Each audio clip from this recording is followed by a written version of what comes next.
Good afternoon. My name is Samuel Hefti. I work at the independent subsidiary of Swisscom called Swisscom Event Media Solutions. And we are, great, thank you. And we are doing live events in virtual reality. So now I have a background in filmmaking, and when I first saw the first short film shot in 360 degrees, I really asked myself, okay, where's the value of storytelling in 360 degrees compared to 16:9? And if we take live footage and compare it to immersive media, I think that's really where the value is, because there you're present. So that's why we started around 2 years ago with LiveVR, and we are just like 2-3 people working on that. Because we are a small company, we didn't address this topic with a 100K budget, just like with a few GoPros, graphic card, with stitching software, which kind of crashed constantly. 2015, now it's a bit better. So 1 year ago, we streamed the first concert live in virtual reality here in Geneva at the Arène de Genève, the 1FM Star Night it's called. So we placed the camera right in front on the stage, and the people at the entrance could dive in and experience from an exclusive position, which wouldn't be possible normally. So technically it was a 360 degrees experience, but we still called it VR because the people, they wore a size 1 at that time with a Sony Xperia phone. But so we improved this experience, and in summer, maybe we can play the video here quickly. So instead of one location, we used 2, like better than 1. So we let people travel from one position to the other as well. So here, for example, that's an event in Stade de Suisse. It's a huge gathering of several concerts, and so the people, they could really experience from backstage, but also from stage, and then switch between the different streams. The visitors, they would stand in line in the beginning of the concert, waiting the whole day just to be in front of the stage. But with this possibility, they could actually just experience exclusive perspective also from elsewhere. So we installed 2 wives, like four wives it was actually, and it was placed at the lounge. So you could have this additional value to the concert. Then maybe we can also play this video.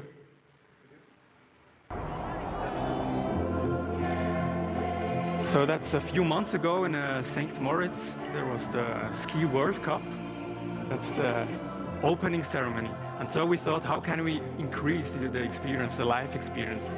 Not just watching, looking at one spherical stream, but also add some kind of interactivity. So this was also a one-time thing, so we implemented a little gamification thing. So people in Zurich, they could visit live St. Moritz between different locations again, take a snowball, and then throw a snowball against skiers, for example, although they were a bit far away, so they had to really throw far, but the visitors and the guests, they were just close. So, yeah. But now the question is, what else does it need to make this live VR experience even better? What does it need that live VR has a greater impact and a better quality? And I think there are 4 key aspects which we need to address. The first one is quality, obviously. Although we stream in 4K, but the idea is really that we improve this quality and go to video generation, do that, what I'm What I mean is volumetric content, volumetric video. So you're not stuck in one position, but you can have this 6 degrees of freedom. And obviously, also a better resolution, but that's going to happen pretty soon, I hope. Another thing to experience a live event is to have several positions. So you don't want to be stuck in one position, you want to travel around the location, around the venue, and then really have a grasp of what it means to be there. So we need at least 5, 6, or 7 even different locations. So if we combine these two first aspects, then the experience is already much better. But you're still alone there in that space. And that's a general problem with VR, I think. We don't want to experience this new realities which we see alone. So we want to share them. We want to share everything in our lives. So what we need to do is to add a social a social part, so we can experience these live events with our friends and with colleagues, which is technically not that difficult. And then, last but not least, of course, to reach a wider audience, we really need to cut down that form factor so we can reach the mobile VR consumer, and not only the wives install it in a location to have this parallel event, but to really reach the masses, we need to have this wider adoption for mobile VR. So let's say all this takes place. So what does it need to that anyone can dive in anywhere at any given time? That's the potential which could theoretically happen when this is possible. So we need two things. The first thing is we need a way so content creators can provide a stream quickly and with little technical knowledge onto a landscape of several streams. And we need that kind of landscape. So how this idea, how this vision roughly looks like, it's here. So kind of a live VR portal, a landscape for live virtual reality, where different people can provide their streams, not one stream, but a network of streams.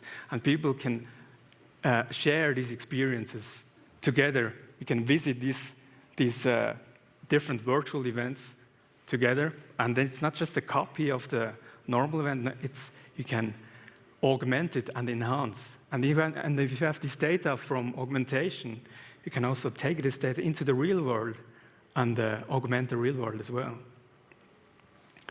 So I think LiveVR has a huge potential when you take it further, when more people are able to produce live streams, and when we collect them together and we can travel anywhere where it's possible. I think then that's a great step forward. Thank you.